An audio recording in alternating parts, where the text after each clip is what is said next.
Hi, everyone, and welcome to Cup of Three. My name is Ashley. I'm, of course, joined by my co-hosts, Agu and Mabel. Today is a very, very special recording. We are very honored and excited to spend some time today with Dr. Ali, who is a speech language pathologist and board certified behavior analyst. And she is also a big fan of Married at First Sight, and she's going to give us the down low on what's happening with some of these couples who are having some communication struggles. So, Dr. Ali, welcome. Thank you so much for being here today. Welcome. Thank you for having me. Yes. Do you mind just giving everyone just kind of a debrief of what you do and what your world is like for those who aren't familiar with you?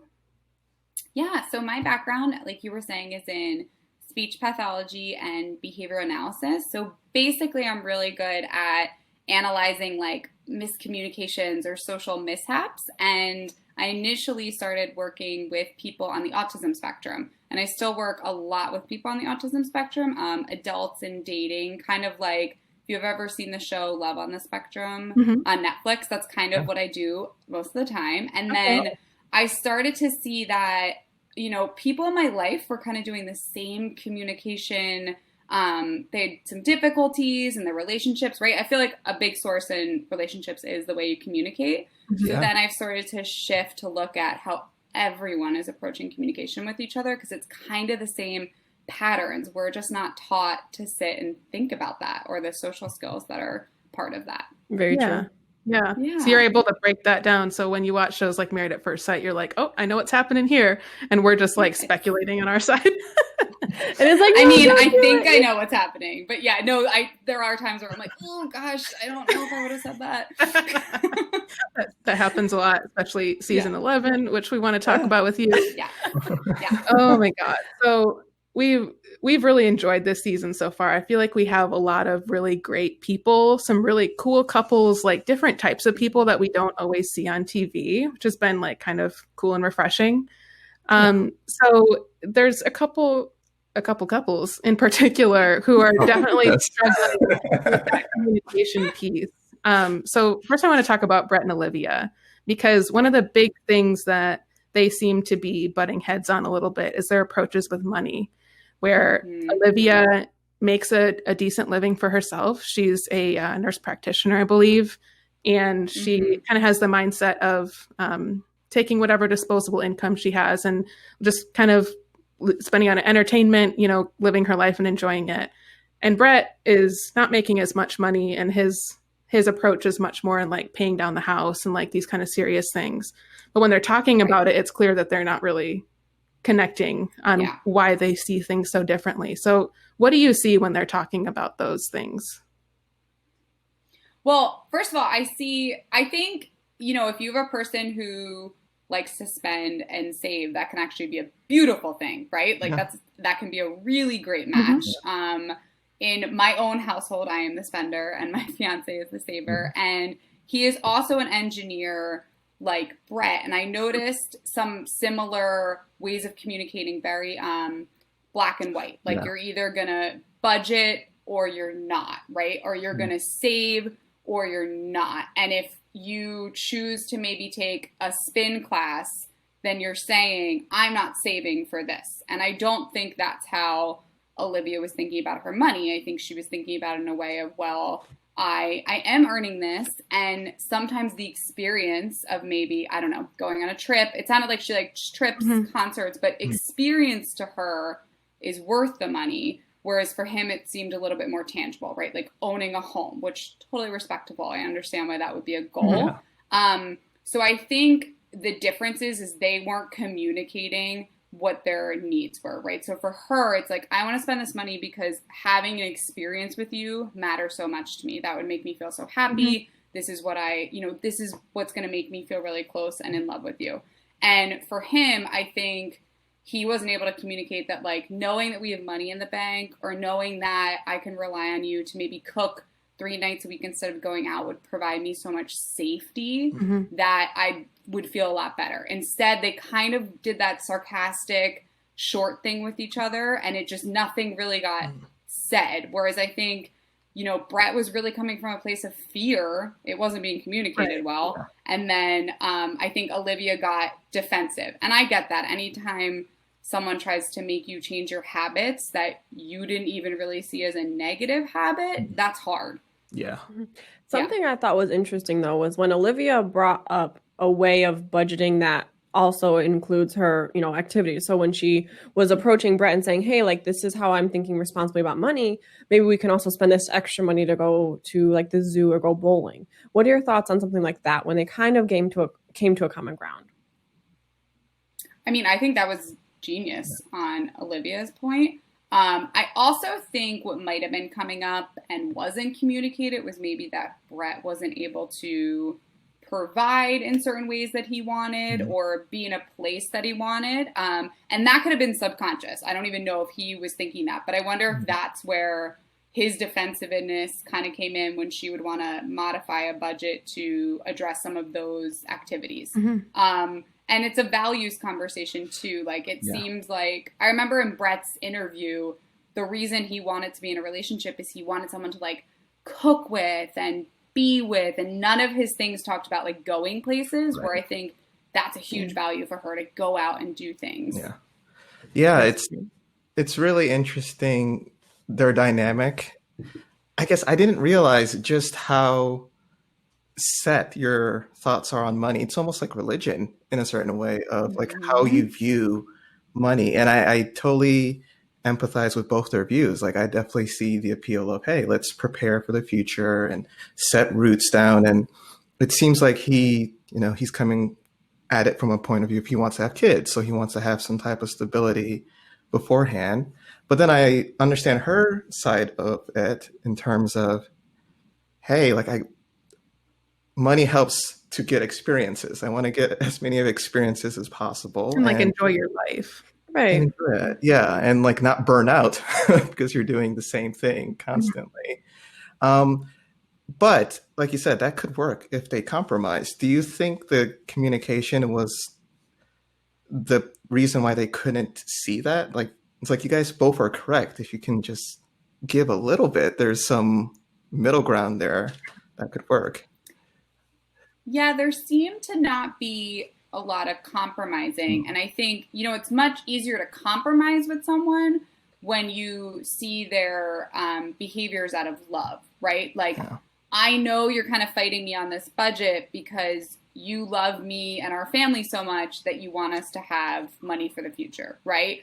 And like, if he maybe was able to get to the place like, you love me and know that I sometimes need to go on a vacation. So I'm going to trust you and we're going to put money towards this. Or if they could just have a conversation around, like, I don't know if Olivia ever got to a point where she was able to say like, these are the things I need. For some women, it's like, I'm getting my hair dyed. I can't give that one up. Sorry. Or like, I need to, like, there's just some things where it's like, you will never understand this, but I need this and I'll be grumpy if it doesn't happen, right?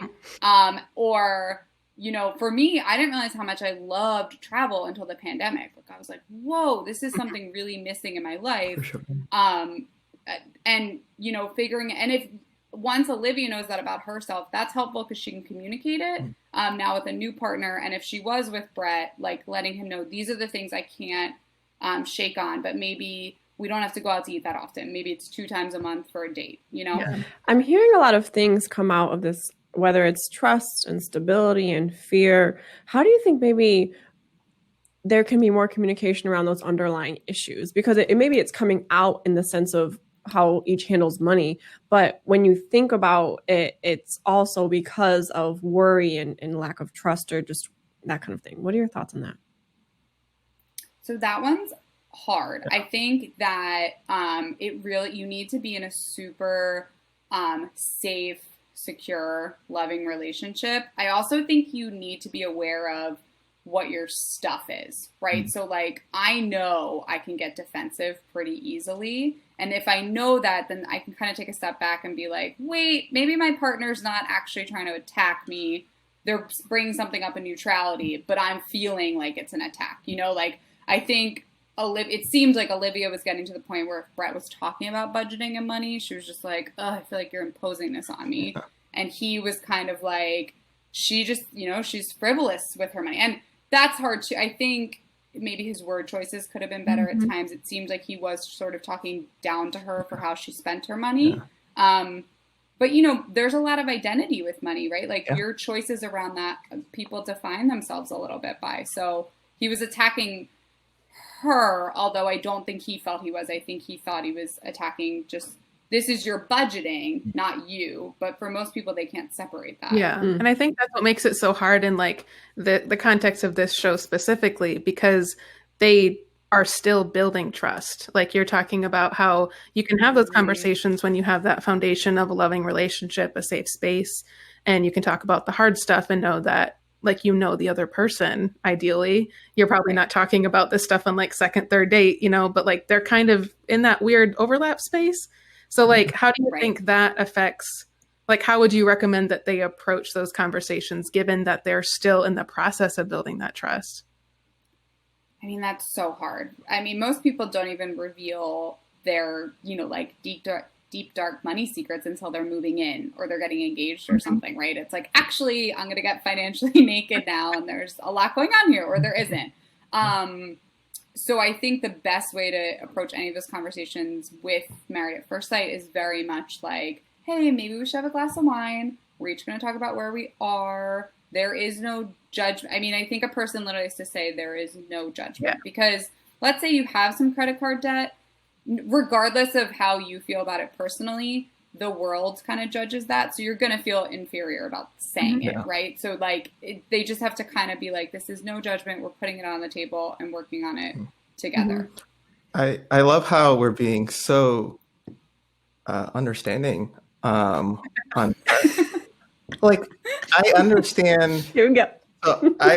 I definitely get his point of view, but I could see sometimes he was so sarcastic that you could see she was like boiling, you know? And I wonder if coming from a family that likes to like joke around on each other, I definitely get, and it seems like his family is quite similar in that way. I definitely get that instinct, but you got to throw in some like earnestness at some point. You can't just all be joke. Like, how do you actually feel?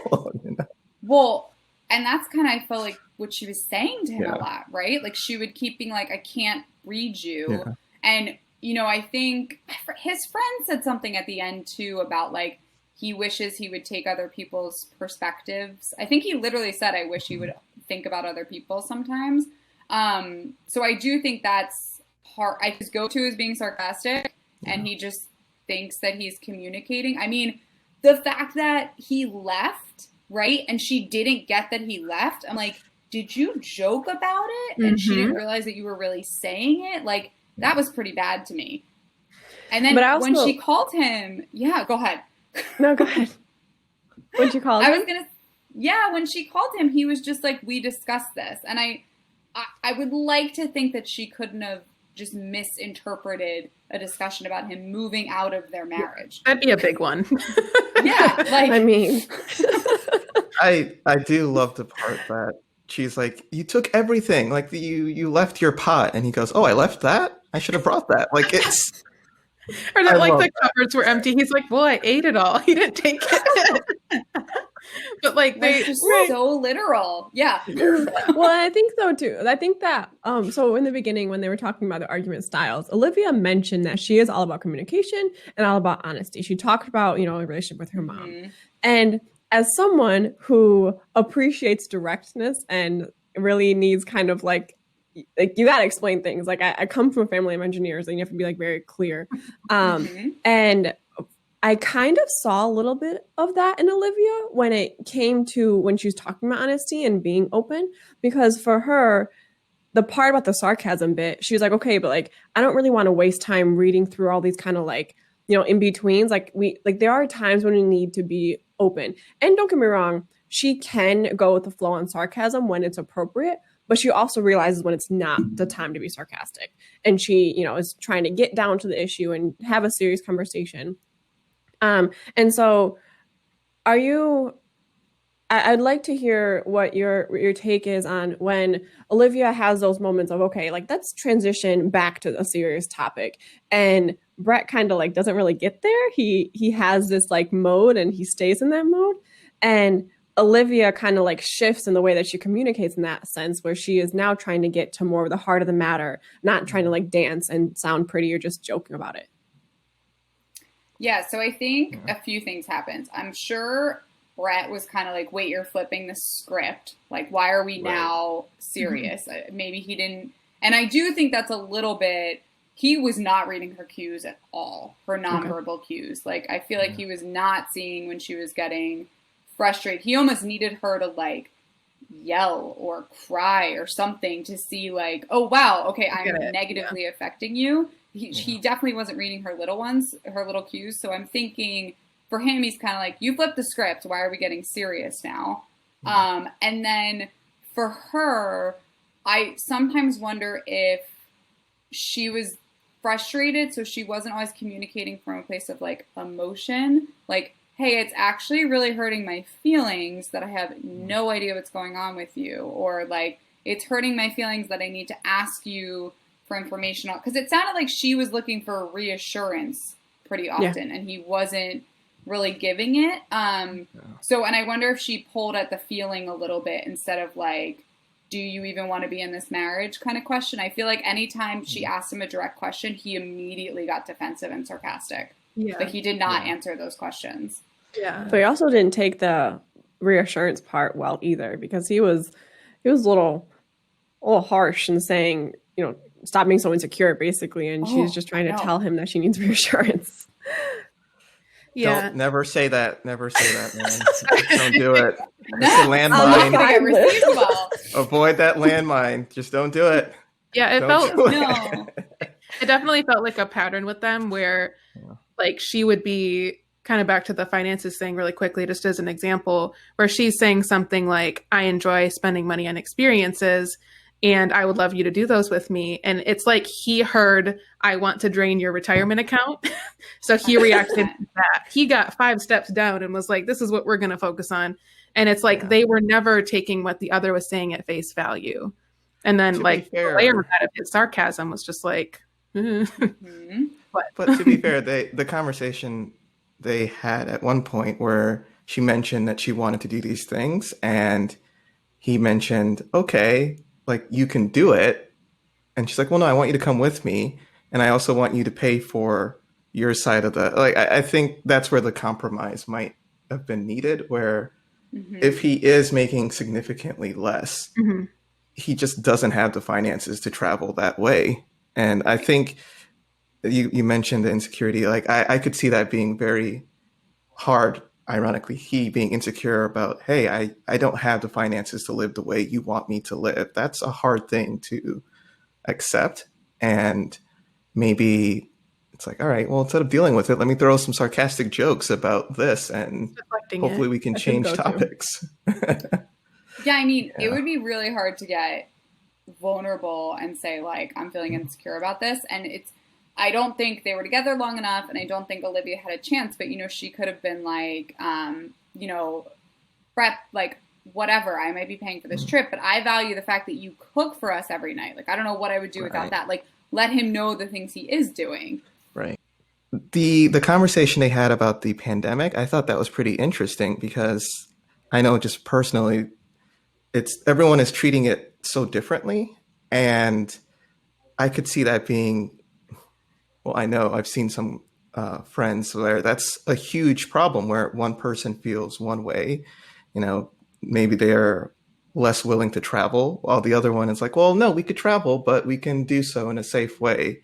And I fully understand his point of view of if he didn't feel safe with her traveling and he was worried that she might have caught something to leave the house.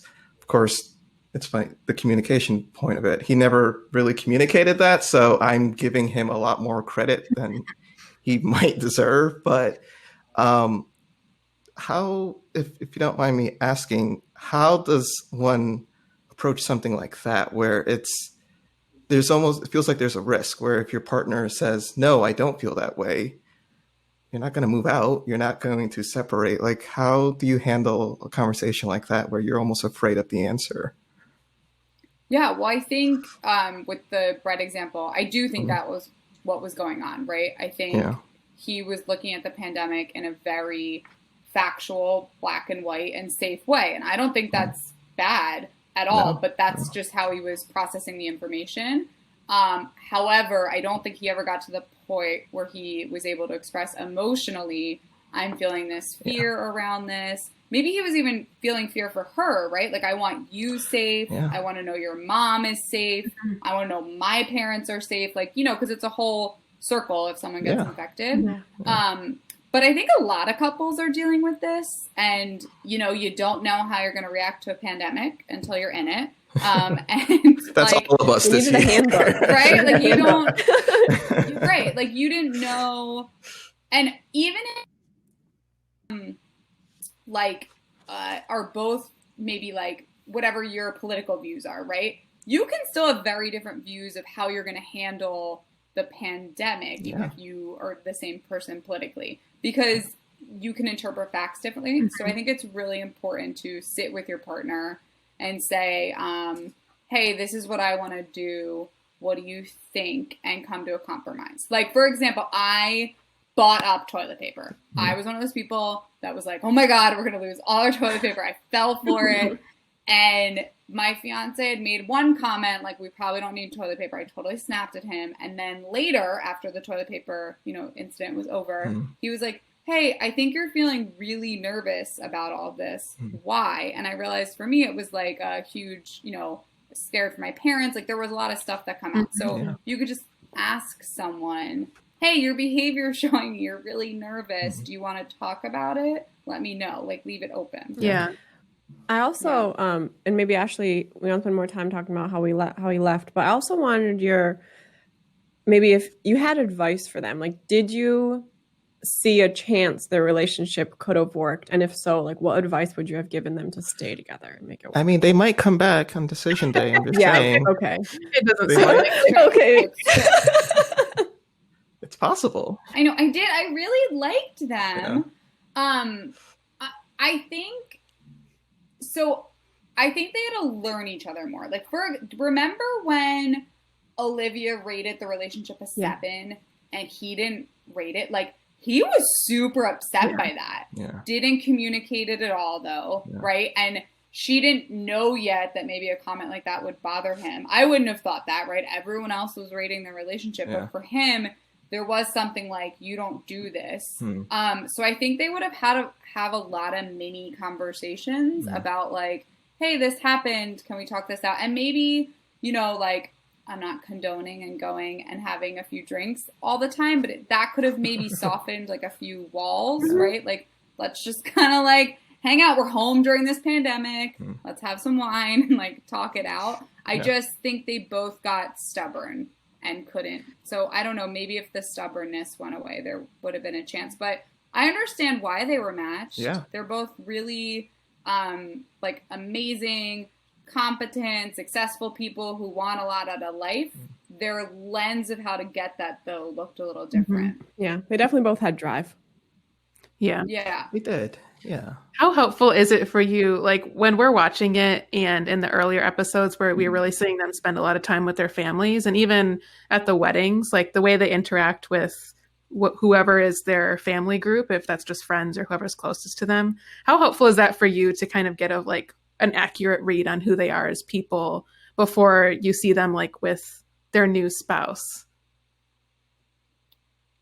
You know, I didn't totally think that through, but it is helpful afterwards. Like, kind of how you were bringing up how Brett's super sarcastic with his family. Yeah. And sometimes when they're doing their initial interviews, it's like interesting to hear why they want a husband or a wife. Yeah. Like, some of the reasons are kind of, they're interesting to me. It's not, some people it's like, I want a life partner. And then some people it's kind of that fairy tale, like, I've always wanted this. And I'm like, ooh, I don't know about you. I don't know how this is going to go. Like, Christina. Sorry. Yes, that, we're going to get there. I don't know who said that. I have no idea. Someone else is on the podcast apparently too. Yeah, that's fair. Okay, well, let's hop over to Christina and Henry, because they also had some challenges with that. So, like, it seemed like one of their biggest things was the confidence aspect, where Henry felt like he's not super confident. He has kind of that label for himself, and he's got a couple different things he'll talk about a little bit as to like the source of that. And Christina has never been with anybody like Henry before. He's a little bit more slow paced, kind of goes at his own pace. She's not used to that, but she is very vocal about the fact that a lack of confidence is a big turnoff, big deal breaker, even, which is a big word to use in the middle of this process. Yeah. So like, how did you interpret that whole thing? Oh my gosh, watching those two was like, it was hard. The whole time was pretty painful. So true. I know that sounds intense, but it was just like, oh my gosh, neither of you are like, almost every time they talked, I felt like one person was having a conversation with themselves and the other one was either like just kind of passively agreeing or disagreeing. There was no actual banter at all. I think they unfortunately initially just had a lot of little things that they didn't like about each other right away and then could not get past it. Like she and Christina, I think, had some image in her head. Henry was not it. And then her entire like process was to try to get him to that image, but no one likes that. Yeah. And I'm sure he felt it. Like the adventure thing, you know, you can say that much nicer to people, right? Like, oh, you haven't traveled outside the United States. Like, traveling's a really big passion of mine. I would love to do that with you. I would love to show you a place like this. This is why. You know, you could just approach it a little bit softer. Yeah.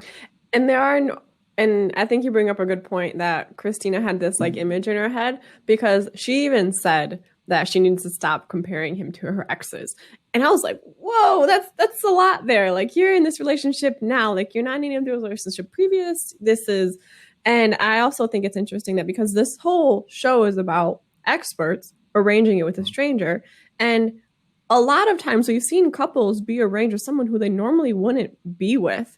And they normally like maybe wouldn't consider that being a life partner, but then they end up doing really well. So in those moments when, you know, Christina and Henry in the beginning were kind of stuck a little bit, what do you think they could have done to be like, okay, let's get over this hurdle, I guess? Well, I think, you know, and I don't want to rag on Christina, but I don't know if she's super good at reading other people's cues, because Henry did come across like Henry, like insecure and a little nervous and whatever. He's about to get married on a TV show. Like, I understand. It's a lot to handle. And totally, like, I don't think I would do well doing that at all.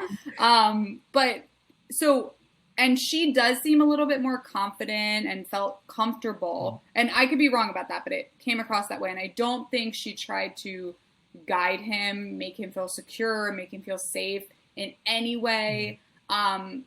You know, the one thing that Brett and Olivia, sorry, I could not think of her name, did really well is they immediately connected on that, like, sarcasm. We're both a little uncomfortable. Let's use like an easy thing to feel better. Cats. I feel like Christina, cats. I know, she was so cute. But I just don't think Christina and Henry had that at all. Like, when they were getting married and they were doing their like after the conversation thing, I wanted to have like a bucket of questions there for them. Like, they didn't even ask each other questions. Like, it was just like, so you live here? And I think, again, Christina had an expectation. I get it. I hope when I get married, like, the person at the altar is like, oh my God, you're beautiful. But she wanted to hear that. Yeah. It didn't happen. And I think she just was like, okay, this day is ruined. Like, I can't move past this. Yeah, kind of that black and white thinking that we were seeing in Brett, where it's like, he isn't exactly who I was imagining, therefore he's not right. And we saw that so much where she was, one of the few times they talked about the confidence thing, she was like, well, do you think that's something that you would ever get past? Like, she couldn't accept him for where he was. Like, that's part of what makes up Henry, is where he's at right now. That's how he communicates right now. That's everything up until that moment is just what makes Henry Henry. And like, of course he's going to continue to change, but to be like, do you think that you could change in order for us to stay together, was such a unfair question, I thought. Like, a lot of her actions and questions were about her a lot. They were trying to make it better for her in some way. And I just don't know if she was totally ready to, you know, take someone else's perspective and reflect and like help that person along.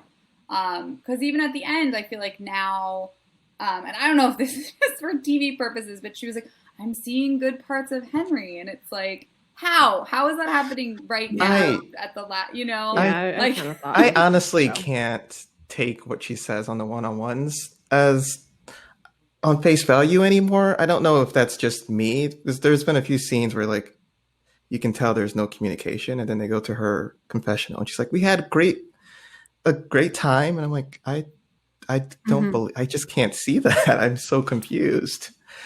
Well, also for her, I feel like she talks about emotion in a very monotone way. And unfortunately, then it's hard to read, right? It's like, are you being sincere? Yeah. But she might be. It might just be how she communicates. Yeah. And I think Henry is pretty like low register with his tone and emotion. I'm not saying it's not there and he doesn't have it, but they're both matching each other there and no one's sort of like pulling it out of the other one, you know? So they're just kind of in this monotone.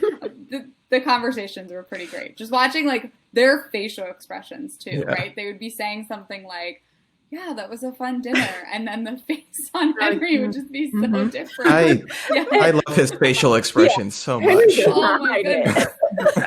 Like, I hate this so much. Get me out of here.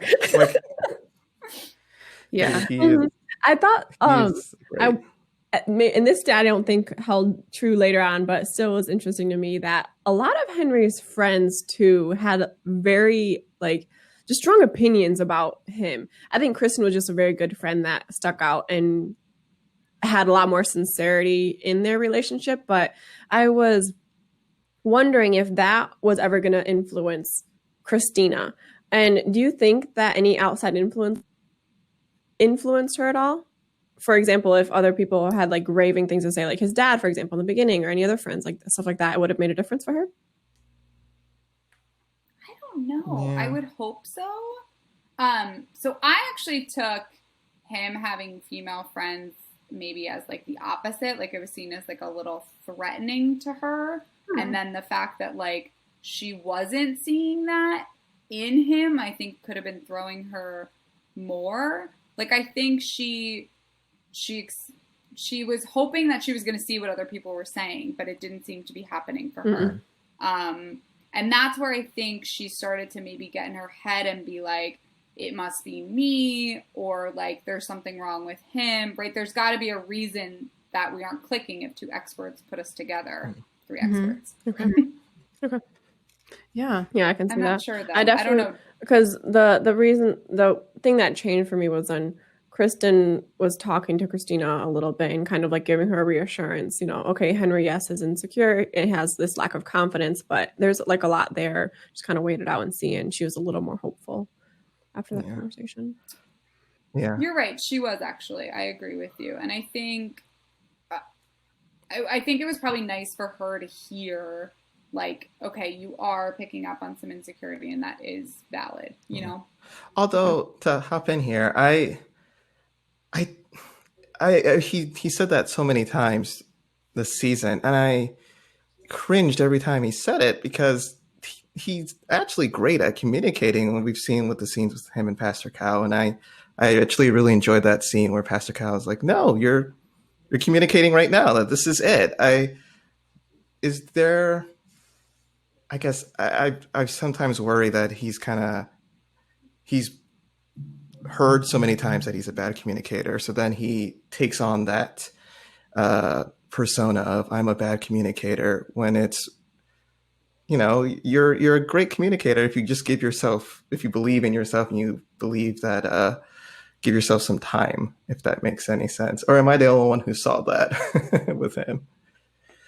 No, I agree. Yeah. I think he first of all, he non-verbally communicates a lot if someone's able to read that. Like I think it's pretty aware to me how he's feeling by his body language.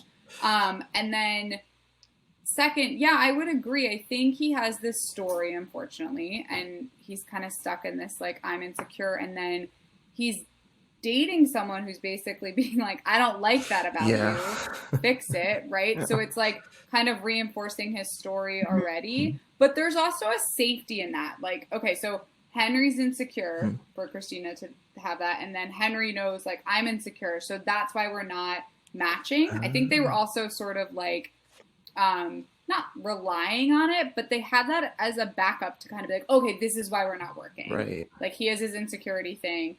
I'm insecure. So this is also why we're not. And I'm not sure why they couldn't move past it, but they couldn't. And I think the trust thing, I mean, if we want to talk about the thing she said about Henry, or like said that he partook in, that, you know, that would be really hard to move past. But what's interesting is they never talked about it again. That was harsh.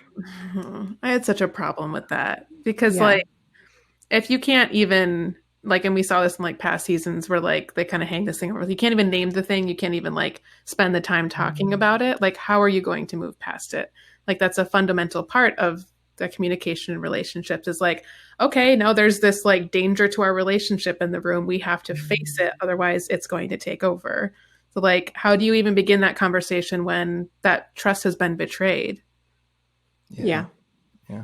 And I don't, go ahead. I don't, if I was an issue and someone said something like, if we're assuming that it was false and he constantly said that that's not true. I just, when it comes to that, I just feel like, just believe people. Like, if he was gay, he would say he's gay. Like, I don't understand why it's this big deal of, oh, he's just actually this way. And this has happened with a few other couples as well in this, in Married at First Sight. And it just, I don't know if it's me, but that felt like a quick, easy excuse for a person to take, to be like, okay, this is why we're not working out, because he is not into women. So clearly that's what I was going to think. Yeah. I'm not the problem. He's not into women. And I just, you know, I want to empathize with Christina, because I do think she was hoping for something and it didn't happen. And we'll backtrack. I do want to talk about her ADHD disclosure. That was a factor. But I do, you know, I think she threw that out there like it was nothing. And it's like, first you're accusing him of cheating, then you're saying he's gay, and then you're not listening to his rebuttal, and then you think it's weird because it seems like he's going to bring this up at the end when they're, you know, doing the final show, and she's acting like it's weird that he's upset about it. That's where I think like a lot of what we've seen is she's kind of oblivious sometimes to what is going on in his world, and to your point when we started talking about Christina and Henry, that they sometimes have individual conversations next to each other almost. And maybe that's a little harsh way to put it. But like, no, I love that. It's a great way of describing it. True. Yeah. It's so true. Yeah. She at one point during that dinner was like, this was good. Like, she's reassuring herself in dinner, and Henry's not saying anything. I would love to hear that on a date. Like, you're in the middle of the date and they're like, oh, this is a good date. Wow. Like, this is going great. I don't hate you. This is great. Everything's fine. Yeah. You mentioned the ADHD. What were your feelings on that? Well, first, I think it's great that she's disclosing anything. Because, I mean, if you have a tendency to have like rapid thoughts or forget to do things, that is going to affect our relationship for sure. Like, that is something that your partner should know, and then you work with it. It's not, I don't think it's a negative thing, but just, you know, you got to work with it.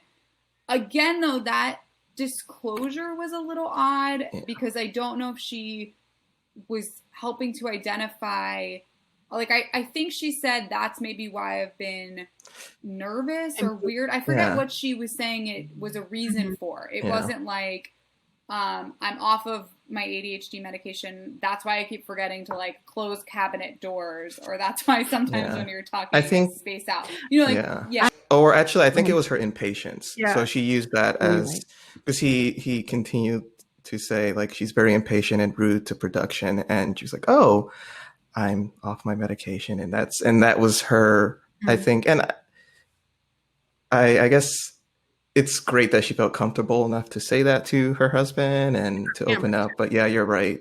The timing was a bit suspicious on that reveal. Well, and unfortunately, a lot of her communication does kind of have that feel to it, right? Like it comes a little out of left field, or like, again, kind of like you were saying, there's a lot of narration within her communication. Like she's sort of letting us hear her thoughts, but it always just seems kind of out of nowhere. And I don't know if that's nerves. I don't know if that's just like how it's being set up in the show. I have no idea, but I think, and I do think for her, the cameras definitely added an element of uncomfortableness, because she says a lot like, well, what do you, I just am supposed to talk to him now, like as if they're supposed to direct the show, you know? So, and comments like that, I don't think she realizes, like, that's hurtful. Like, you just want me to talk to this person right now? Like, that can't feel good for Henry. Oh, I have to talk to my husband. This is awful. Right. You just want me to pretend to have a conversation right now? Like, I don't want to do that. Yeah, and that was so awkward when she goes, and scene. Like, that was just, like, too much. Yeah. Oh, I know. There were so many cringe. Like, and she was like real fed up with production. Like we've seen this in past seasons too, where like folks just get real overwhelmed because this very serious personal thing is now public and everybody can watch your journey. It can be edited however it might be edited, and it might not be how you feel like you experienced it. Maybe a different story is told than what you experienced. So like, how does like that element of it within a relationship, like what role do you think that plays? I think it's got to be huge, because I mean, everyone here's been in a disagreement with their significant other before, right? I mean, I can't. No, you guys, I'm sorry. All good. I'm sorry. But it's not good. Like I don't think I sound great. A little bit of immaturity comes out, right? Like I wouldn't want those recorded, so I could understand where that insecurity would be coming from. And then also, like, a lot of the times when you're fighting with your significant other, they're able to take in past history of like, okay, Allie's doing this because she's annoyed at X, Y, and Z. It's not actually to do with what's happening, so I'm not going to take what she's saying so seriously, right? On the show, no one really knows you, so they can't add in that layer of like, oh, when Allie's insecure, she kind of has a face that makes it look like she's being a bitch, but she's not. That's just, she's really uncomfortable. You know? So it's hard. They don't have that background. I wasn't sure if I could curse, so I've spelled that. Do you think it would have helped to have more conversations? Because I think we've talked about a little bit here that Henry, on a nonverbal, communication aspect, like he's definitely expressing how he feels. And I feel like also he just understands himself more. But Christina has this part about her that seems to be like, hey, get on my page. I'm going according to these kind of rules. You kind of come with me. You kind of got to come with me. And I'm wondering if like they could have just had more of those self-awareness conversations and dig deeper into those actions. I don't know. I think so. I also think just being a little clear on what their expectations were, like, because they're in this weird micro experiment, I think you have to be pretty forward and like, this is kind of what I want for a partner. So Christina had brought up, she wished he brought home flowers. I don't know if that was ever said to him, right? I don't know if she was ever like, that's something that I've always really wanted from someone. Like, so she's not even giving him an opportunity to fill her need. She's not saying her need. And I don't think Henry was really able to do that either. And I think what's crazy is like, when they would go to dinner, I felt like they had the same taste in like wine and food. Like they had stuff they really could have connected on, like music, but they just weren't able to like talk about those things really. Yeah, they couldn't get the momentum going because like those things were definitely there. Like even when they went on their little golfing date, I was like, this is adorable. Like I can see in some of those moments like where that connection could be. Like some of the reasons chemistry wise that there's potential there. And if they just kind of leaned into it and went with it, I think it's kind of like that, if you're ever like walking in a hallway and then you're like going the opposite way as someone and you kind of do this thing. You're like, actually, like you're like trying to get around each other. It's like they're both doing that. Where like if one person just makes a decision is like, I'm going this way, then it's fine. But you keep doing the little dance thing and you never get out of it. And it's like that's what it felt like their conversations were. Where like they were just trying to constantly register what the other one was like trying to get somehow. That's so accurate. That's literally it was weaving and bobbing and just like not. Yeah, I think again going back to like you're gonna communicate, you're gonna do more when you feel safe, and for whatever reason from the first day, like I don't know if Christina was dissatisfied and then Henry felt that and then it just kept snowballing. Like they definitely did not feel comfortable expressing, because even when she talks about her ADHD, that was super quick. It wasn't really this like vulnerable moment. It was just like, hey, I want to tell you this. And then it kind of ended. Right. Yeah. And the insecurity thing, he never, at least I don't remember him bringing up to her, whoa, you just said that was a deal breaker. That's kind of like heartbreaking. I just told you this thing is really hard for me. And now you're saying that's a deal breaker? Like, how am I supposed to take that? Those conversations just were never had. He talked about it with, everybody but her. He just never really brought it up. But her. Yeah. He would be, his scenes with Woody were just great. Like you could tell Woody was having a great time. Like, oh my goodness, tell me more. I'm getting all the tea so I can bring it back to my wife and we can discuss this together. We had our own thoughts about all that. Oh my God. Yeah. But like even the fact that Woody had such a reaction to what Christina said to Henry, like I feel like Henry didn't even have that big of a reaction. It's like, yeah, this girl's saying something not nice about you. Yeah, and he was like, on his side. He was like, listen, this is not okay. I'm standing up for you, even though you're not standing up for yourself. Yeah. Well, it was so great to see them like hang out as a group a little bit more, because like then you got more of that context where it was like everybody else in the group was like kind of keeping the vibe in check of like, oh, that was weird, or like, oh, that was cute, or like when they were having the crawfish outside and they were talking about how they went to the salsa dancing thing. And he was like, yeah, Christina's like real sexy. And somehow that became a problem that he hadn't told her that in private, but like it came out for whatever reason in that setting. Like, take the win. Like, you were cute. I think that was hard for her. Again, she really thought stuff was supposed to happen how it was supposed to happen. So even, when he was giving her an inch, she like couldn't take it. Like that scene where who would be known to, I don't know, like do something unexpected, where they were doing the things with the boards, that like couples game, and they both said Christina, which I feel like she would do an adventure. Yeah, and he was like, definitely Christina. And she goes, well, that was kind of rude. Whereas actually that could have been like flirting. Like, yeah, that's definitely you. You would do something crazy. I'm not really insulting you. That's true. Yeah. But I think that's also a vulnerability piece to be able to kind of tease that way. And I'm not sure we ever really saw that between them. Where it's like other couples were goofing around each other, kind of like poking fun because they were already comfortable to be vulnerable with them. And I mean, Christina and Henry never really got there. Well, I'm very curious now that we're talking a little bit about all the couples. I wonder if you'd be for us to go through and talk about each of the couples. We have decision day coming up on Wednesday. And so folks are really, it's coming down to the wire. And they've been together longer than they usually are just because of the stay-at-home order. So like they're... I mean, could you imagine? Can we talk about that? Because right? Because there are people who've been married for decades who are struggling with this. Could you imagine being with I know they're not a stranger. Yeah. New spouse. That must be so hard. Do you... Okay, I have a two-part question, but first, do you think that could have like actually made it stronger for some of the couples being together with your person for that long? Or is it more of a like repellent? Yeah, I think it's all entirely. I think, and I would say most people 50-50, right? Half people I know are like thriving. They like got pregnant in quarantine. I want to see the pregnancy rates so high. It's right. It's got to be crazy. And then other people are like, I could actually kill my partner. Like I can't tell what's about to happen.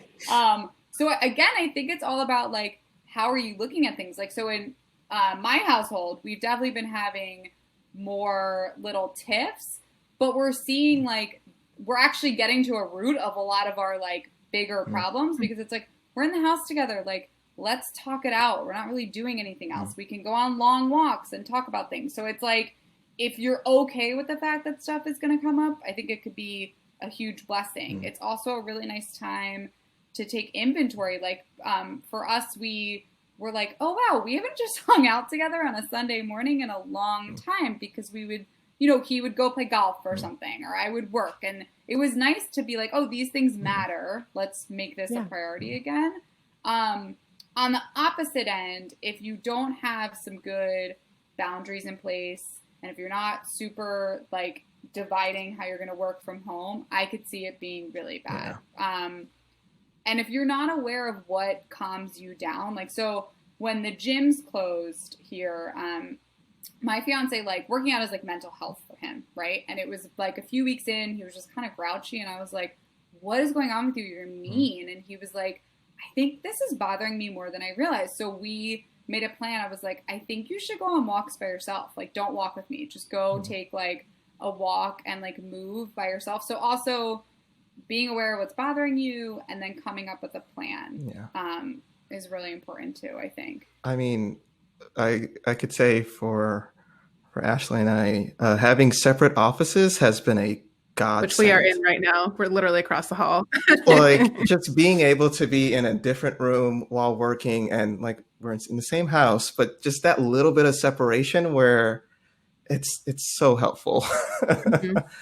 It's so, because you're not supposed to work with your significant other all day. Like, that's not, and also like there is too much of each other, right? Like, I don't want to see you. I want to watch my reality TV show and like maybe take a bath and like not talk to a person for 4 hours, and that's okay.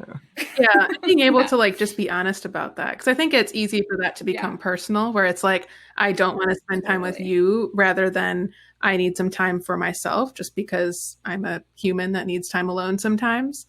And like finding that balance is really hard. Like, and like catching things early too, of like setting up a plan. And I think just with the pandemic and a lot of people switching to remote work, like that's something I'm definitely noticing, like in my daily work, my day job, that like everybody's working from home now. And it's like, you can tell some people are really struggling with that, just being in the same space all the time. I think it's like about that, setting up the intentional, like, this is my workspace. Even if it's just a corner of the table, you put a little mat down or something so it feels different, but like that's where you work. The rest of it is house, personal life stuff, and trying to find those things. I completely agree. And then also maybe identifying in the couple who's kind of doing better in pandemic. So like for me, I'm a homebody, so I truly don't mind this that much, right? Yeah, like I'm like, whatever, I'm fine. Yeah. So, and because it's a little bit easier for me, I'm sort of talking to him more about what he needs and trying to figure out how to make it work. Vice versa, there are going to be times where I'm going to need him to step up more. So I think also being like, who's having an easier time with this? What does that other person need to just at least get like even? Because I mean, we're in a weird thing, and who knows when it's ending? Absolutely. I need it to end tomorrow, please. As soon as possible. Yeah, if it could end immediately. I just want to do some indoor soccer. Just let me do indoor soccer, please. Pandemic end. Yeah. Oh, I totally understand that. My fiance is the same way. He's so mad about soccer. He does golf a lot now because it's the only sport that like is okay. Like you can be outside. Yeah. Yeah, it's a lot of walks around the neighborhood. I feel like I have all the houses memorized now. Like a lot of individual I'm like, oh, you put up new Halloween decorations. That's great. Oh, we have a whole thing about Halloween decorations now. Like I feel like one of our neighbors' pumpkins were like, the squirrel ate it a little bit more from yesterday to today. Oh, it's big same. I totally get it. Like, I'm like, oh, they had new construction on that house. Like, as if, like, in my house is nothing. Like, they're living in, like, a mansion. I'm, like, noticing there. You're like, the drapes are different. So we've all basically turned into the retired couple in the neighborhood that's watching all the neighbors. 100%. That's what we've turned into. And we are proud of it, okay? A dog to make it less creepy. So it wasn't just, like, y'all walking as a couple, like, just peeping at houses. Yeah, like at least we have our dog. That is genius. Okay, I like your thinking. Yes. It's like just keep on walking by the same house. It's like, no, the dog really likes this area. I don't know. Yeah, the dog, not doing anything. That's amazing. Yeah. Okay, so let's get into, I want to hear your thoughts on which couples, are, like, how you think they're going to answer on decision day and all of that. So, Gu, you had an idea for a rating system. You want to talk us through that? I did. Yeah. So typically we do will they stay together or will they break up? Call it quits. Let's go with call it quits. Call it quits. Call it quits. Okay. Divorce. But this time, because there's some couples where it's extremely difficult to kind of get to one side or the other, I was thinking a green, yellow, or red could be interesting. Where, green, they're all good. They're going to stay together. Yellow, as in you could see it happening, but it's pretty rocky ground for now. And then a red, as in a no way, no how, not happening. So who do you want to start off with first? What couple? Do you want to do Woody and Amani first? That could be fun. Start off with some joy, some happy couples here. Yeah, I'm going with green for them. They seem really happy. They communicate really well. They really, and they're both very happy people that then just add joy to each other. They're really fun. They really are. Every time I watch them, I have my hand on my heart. I'm just love is real. Same. Did you guys feel this way in the beginning? I was a bit concerned because he is a very big personality, and she had her little scene of, I don't like someone who's too extra, and I'm like, you are marrying the most extra person I have ever seen. Definition. He is extra personified. But yeah, they made it work. They're amazing.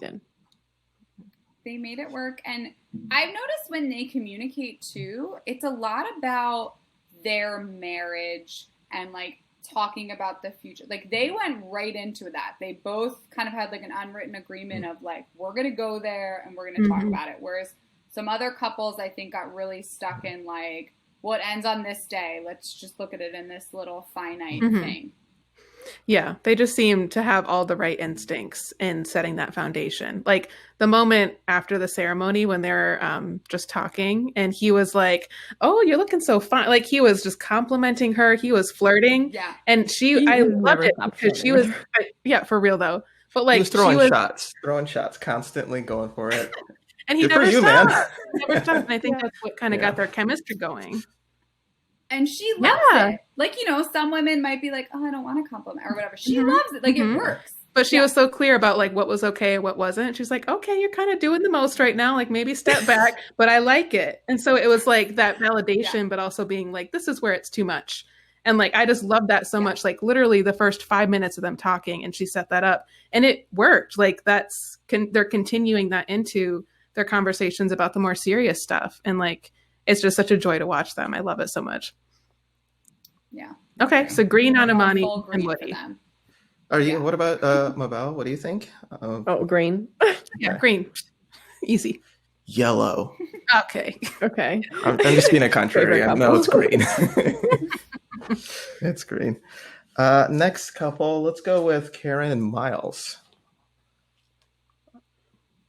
So I'm gonna go with yellow, even leaning a little bit more red, because I think I really like both of them as individual people. A lot of strengths. I love Karen. She communicates what she wants and needs. However, I do think the lack of intimacy is going to be hard for both of them to move past. That's big work. And I think there needs to be a loving container to get that work going. And I don't know if they got to it. So I'm going to go yellow, but I'm leaning towards red. Okay. That's fair. Yeah. What are other? I want to go last on this one. So everyone else, please hop in. All right. I'm going to go red only because the intimacy part seems to be something they can't come on agreement to. He wants to be intimate with her, and she is adamant about, I need to go slower, and they know themselves in that way, and that's just not going to work, I don't think. Yeah. I think I'm a red too, just like seeing how the pandemic situation with the lockdown really affected them, and like just seeing like the like security cam footage they have like from up in the corner and stuff. Yeah. It just seems like when they're sharing space, they're just in their own bubbles. And so it feels, it feels like a roomie kind of situation that unless they were to like really double down and like, okay, let's work on this and like go to couples therapy and like really recommit. I just don't see that really happening. So I'm a red, as much as I liked them. Yeah. I like that you guys like them. Tell us how you feel. That's a great way to start. I really like Miles. I like Miles, and I think okay. You know, I start off with a positive. But like I appreciate how he actually used in one of his scenes that he is a bit more progressive of a guy. He described himself as a progressive guy. But I like the idea that he doesn't feel pressure to not share his emotions, and he's willing to. He's extremely emotionally intelligent, is what I would say, and I think it's so easy to, a lot of society kind of frowns upon that, is against that, and he is able to say how he feels while still being playful, and I really like that. And I think, unfortunately, Karen doesn't view that as attractive. And, there's what a person finds attractive. I think that's completely fine for each person. But that, I got to be honest, that hurt me a lot when the little lines about doesn't find that masculine. Alpha male, yeah. I'm like, masculinity is whatever you want it to be. Like, I don't like the fact that that's not considered that. So I'm going to join on and say red. But I feel like I said this last season. I feel like his DMs are going to be popping, and then he'll find his actual person. Go in the DMs every season. I think you lost your audio, Dr. Allie. Can you? Oh, there you are. Okay. Just for a second, I couldn't hear you. Okay.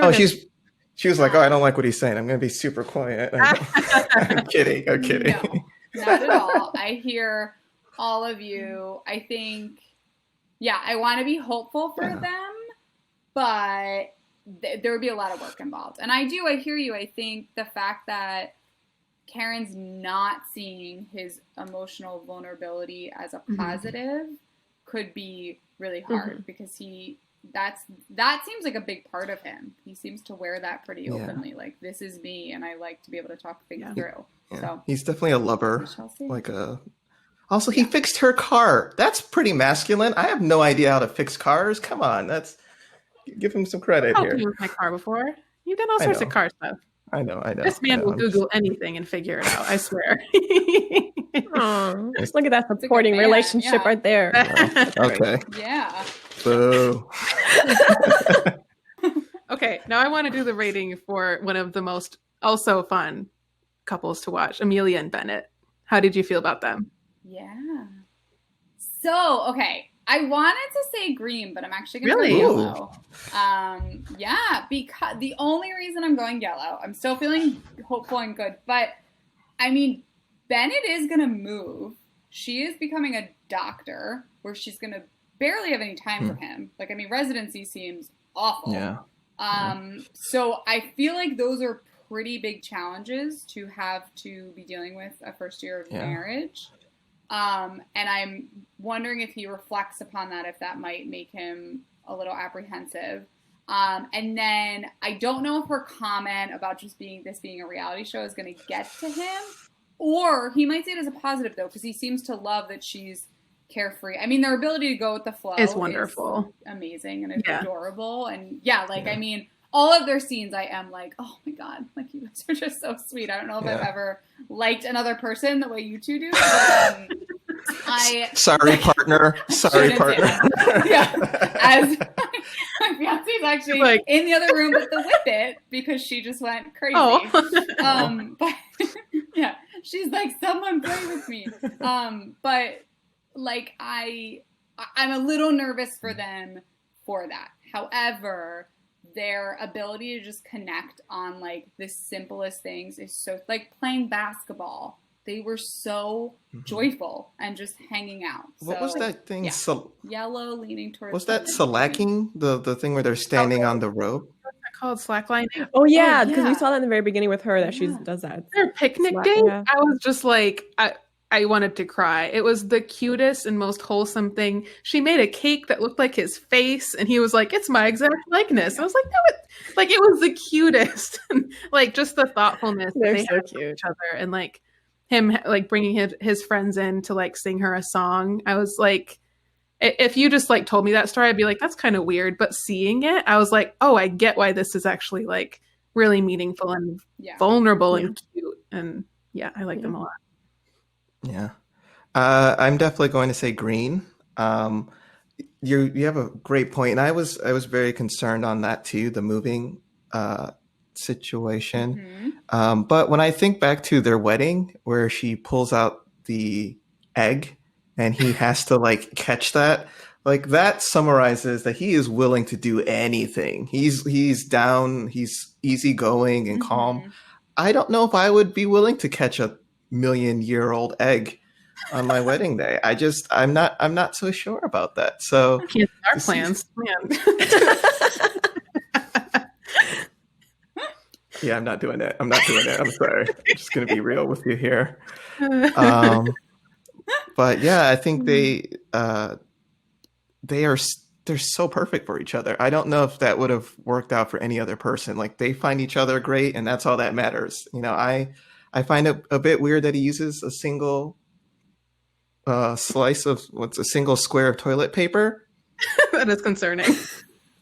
I don't know about that. I'm not so sure, but you know, if it works for them, the trees, okay, to a yellow. If it works for them, great. What about you, Mabel? I'm leading green on decision day. That's what I think is going to happen on decision day, but I'm worried about them afterwards just because we've seen Bennett not like to confront things until they're an issue. And in the case of their residency, I worry that he's not going to realize how much it could be an issue for him until it's too late. And that could be detrimental to the relationship if they don't talk about it early enough before they can find a way to avoid it. So like right now when he's saying he's going to split time, you know, between New Orleans and going to Virginia, that could also bring its own burdens. Like that's a financial burden. That's just hectic moving back, like flying back and forth. I just see some stressors in having that come up that they haven't talked about yet that I worry might not be approached until it's too late. So I'm leaning green decision day, but I think yellow after the reality of all of these moving aspects settle in. Yeah, that's fair. That's fair. I'm like going back and forth between a green and a yellow in my head because I feel like they're such a great solid couple and all these like external things, which are just the realities of merging these two humans' lives together, are just like exceptionally difficult because his whole network is in New Orleans. And for me, it would kind of be like either if I were him, I would be like, either I'm all in, I'm moving to Virginia with her. I'm going to figure out my new career there, my new social circle, everything. And I'll of course visit home when I can, or that's too much for me right now. I'm going to stay here and try to find a partner in my area. I don't know if this halfway thing is going, like to all your points, like, I don't know if that's going to work as well as they think. Like it feels like an easy solution to say, but the realities of that I think would be really hard. So I guess I'm right now. Yeah, for real. Yeah. Mabel can tell us all about long distance relationships and the fun parts of that. I did that. You're great. What are you talking that about? Can be challenging. Yeah. Oh, she's done it twice now, so she's a pro with the long distance. Yeah. But come on, it's love. Believe in love, guys. Believe. It's gonna. You only love once, right? That's what he thought YOLO meant. That you only love once. He thought that's what the YOLO was instead of. Oh my god! Yeah. That. Oh. They're just such nice. They are. They're good characters. See, I call them characters. Welcome. They're such nice people. Yes. But even like the fact they made like a blanket fort on their honeymoon, I was like, y'all are just made for each other. This is next level. It looked fun. I kind of want to make a blanket for it at some point. All right. Okay. We have weekend plans. All right. Last couple? Two. Last. Well, we already know. We're not going to decide on Olivia and Brett, right? We're just going to assume they're not going to come back together. All right. So last one. Well, no, I want to do yellow with them, but yeah, okay. We can okay. Okay. No, I'll let you start first since what? The last couple. For Henry and Christina? Yes. Christina? Yeah. See them. Okay. I think it's red. I mean, I don't see much stuff. Plus, Henry feels very done to me. Like I feel like he's just finishing it, doing, his due diligence, but he seems very done. So I don't think Christina could really say anything at this point that would change his opinion. Yeah, red as well. I am curious if she would say yes. Like I'm with you. I think he's kind of checked out at this point. But I'm curious if she would say yes. I could see that being a thing. I can see it too. If she could keep drawing it out and if there's anything to be salvaged. Also, guarantee you there's going to be some tears. She's a fan of the fake tears. Okay, that was mean. I'm sorry. But yeah, I'm also with you on the red. Yeah, I'm a red too. I saw glimmers of them like having that potential, but at this point they just both seem like to be completely missing each other. Just doesn't seem like there's much to be made of it anymore. Yeah. Yeah. I definitely think red too, and Henry is clearly showing he's done.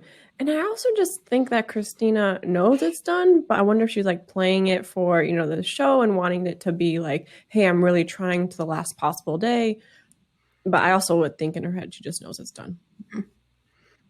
Yeah, I hope so. And I hope for Christina that she's, and I hope this for Brett as well, that there's some reflection on behavior and maybe figuring out what they really want and what their expectations of other people should be as well. Yeah, I always think about that at the end of the show for the couples who don't end up staying together, if how big of a point this is of being able to really self-reflect, because you can literally look back at these videos of like how you handled a hard situation or something and kind of be able to break it down a little bit. So, I mean, that's the hope. It's honestly beautiful. Yeah. Like they could go to therapy now and be like, actually, look, this is how I argue. I have video, right? Like when I'm talking to my therapist, I'm like, I think this is what my partner's thinking and doing, but I don't, You can no longer say, no, you didn't say that. Actually. Yeah. Like I definitely, I hope for all of them, they go back and look at what they're non-verbally saying. Because, like we all make faces we don't realize we're making, or we do stuff with our voices. And like to know that about yourself is so huge, because then you know what you are doing in an argument maybe, or not doing, or like you might think you made a point, but actually you just said it in a totally neutral voice. So no one got it. How do you start to like break that down? Like how do you start to build that awareness? So honestly, seeing a video of yourself is really helpful. Really? Like I don't know if anyone else is having a hard time looking at themselves constantly on You Zoom. have this on your website, don't you? Where you have clients that come and do videos with you. Yeah. We do a lot of talking back and forth like that, and I can give them modeling on what's going on with their face. The other thing is to read. Like, I don't know if you've ever been talking with someone, you notice their response to you is very different than what you portrayed. You probably portrayed something a little bit different in your face than you thought. And just learning about yourself. Like, if you're excited, do you tend to get, like, maybe really loud? Do you come in, like, a little hot, kind of like my whippet? Like, are you a little too excited? How do people respond to that? Just starting to look at what people's reactions are. And none of it's like bad. It's not that you're doing something incorrect. It's just to be a super effective communicator, you got to think about that too. Like, what are you portraying? Yeah, absolutely. On that note, if there's anyone who's listening who wants to learn more about you and the work you do, what's the best way for them to find out more about you? Yeah, they can find me on Instagram at the Behavioral Speechy. Or they can go to my website, which is Arena Communications, and I can send that to you. Okay, perfect. Yeah, we'll include that. Yeah. We'll include I got excited. We'll include all that in the show notes. Everybody can get over to your stuff too. But so this is a little bit personal, so you don't have to answer this if you don't like. Okay. But if you met your partner in this way, do you think it would have worked out? Ooh, that's so good. Maybe not. Like, because, for example, one of the things that I said to him on our first date, which I feel like is a little like a Christina comment, I said to him, wow, this wasn't the worst first date ever. And I almost meant it, yes, so bad, I know. And I meant it in a like, I had been on so many bad dates that this is like, whoa, this one didn't so suck. Funny. He took that as like, oh, I'm never seeing this girl again. He told me later, which like, fair. Yeah. So, I wonder if him and I would have had too many of those, like, he's like, what the heck is going on with her, to be able to get past it. Yeah.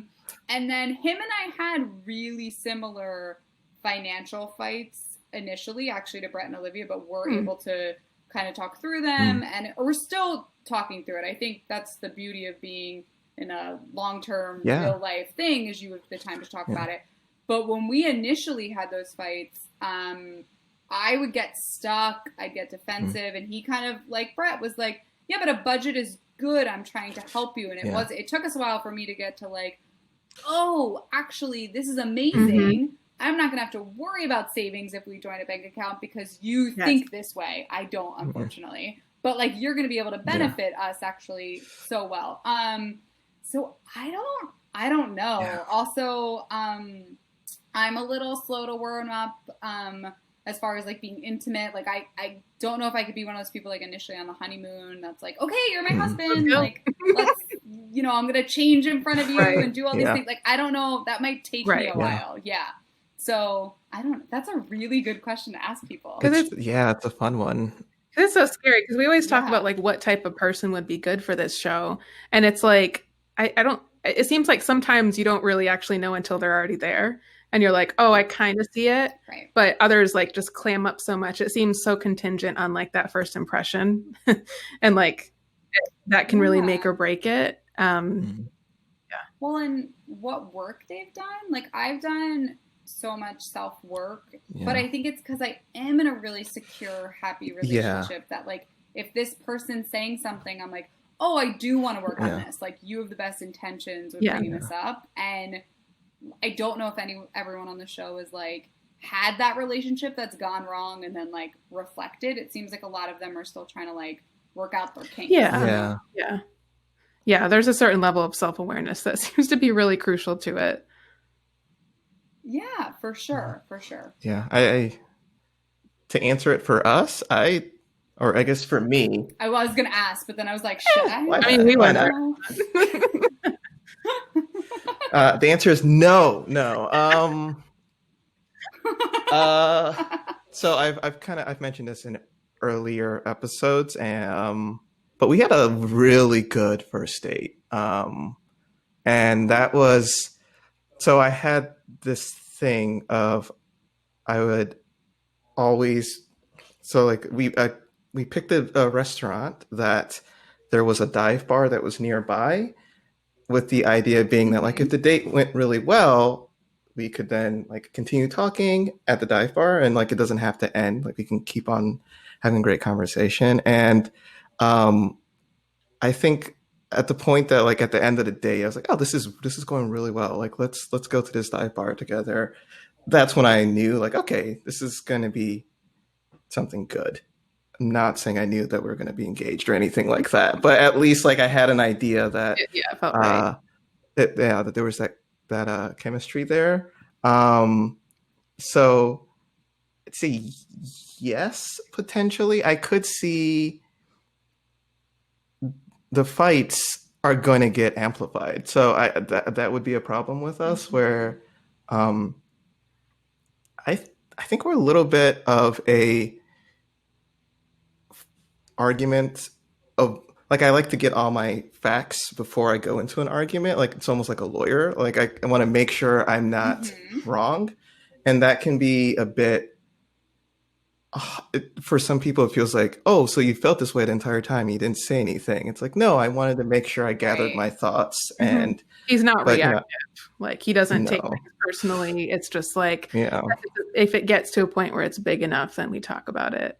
But Yeah. I think what made like the beginning of our relationship really easy and what allowed it to grow was there wasn't like, I went into it with zero expectations. It was just like, oh, this is just a cool person I want to spend time with. And I think if I would have been in the mindset of this is now my forever person, I would have had a completely different lens on. I would have been like scrutinizing everything. And like I have anxiety. I, go to therapy and I work on it. But I can imagine in that situation, I would be like as wonderful as a goo is, as happy as I am that we're together. Like, I think if we had been married from the start, it would have taken me a while to like ease into it and actually get to that playful, present place that allows those things to grow. So I think that there's a certain degree of flexibility that is needed there to just be like, we're just going to see what happens. And I was able to do that because there wasn't pressure at the time. I agree. I think I would have been anxious in a lot of ways. And I actually call my partner Buddha a lot because he's so calm. But even with that, I almost wonder if I would have like misread his calmness at times, if I felt like we had to be together forever. Like I could just see myself being a crazy lady if I was put in that situation. Yeah. That's why the Olivia Brett relationship is so interesting, because I see so much of myself in him, and I'm just like, oh, do better, man. I'm rooting for you. So, I definitely get that. And I don't know if he was trying to stick with an identity he had, right? Mm-hmm. He was kind of like serial dating for a while. I don't know. Like it was, he wasn't disingenuous. Like I don't want to say that, but there were times where I'm like, I can't tell how you're really feeling. Like you're not matching up on stuff. Yeah, it seemed like he had been really hurt by his past relationship because he was the one that was engaged, right? And then she cheated on him multiple times. I mean, that's multiple times. I could understand why you would only do the serial dating thing, where it's like, well, I'll just keep it shallow. The earliest sign of danger, I'm just going to bounce, and then you end up like unfulfilled because you're never, that's the hard part, is being vulnerable again after you've been hurt like that. Yeah. But like that is I think he even called it efficient. I was just going to say that. Yeah, that's like an engineering point of view though. Of like, if you want a partner, I know I'm not going to say serial dater, but I went on a bunch of bad dates before we met each other. And that was my thought process of like, if I'm looking for a partner, you need to take as many shots on goal. So I went on a lot of dates, and the only way you're going to find that person is if you meet a lot of people. But the way he joked around with it with his family, he was going with the whole player aspect. And now that we've seen a lot more of him, I don't even know if that's true. It seems like, to kind of go off your point, it was a persona of, oh, I'm the player. I have to behave this way. The player doesn't get hurt. The player hurts. Player doesn't get hurt. But what's really interesting is in his initial interview, remember, it was like all about wanting to share his life with someone. He actually, in his interview, came across so genuine and like really wanting to do this bachelor talk, but for the right reasons, right? Like he seemed like pretty genuine. Yeah. Definitely. Okay. Well, I know we've kept you for a while now. I just want to thank you again. No, this is amazing. I was just going to say my computer is now at 10%. Let's go. When we do. Thank you, though. This was wonderful. Thank you so much. I'm just going to do our wrap up real quick. So if anyone's hung on with us this long, please go find us on Instagram at cupofthree podcast. We're also on Gmail at the same address. So let us know what your thoughts are on this episode, and go follow Dr. Allie and see all the great work she's doing. So until next time, thank you so much.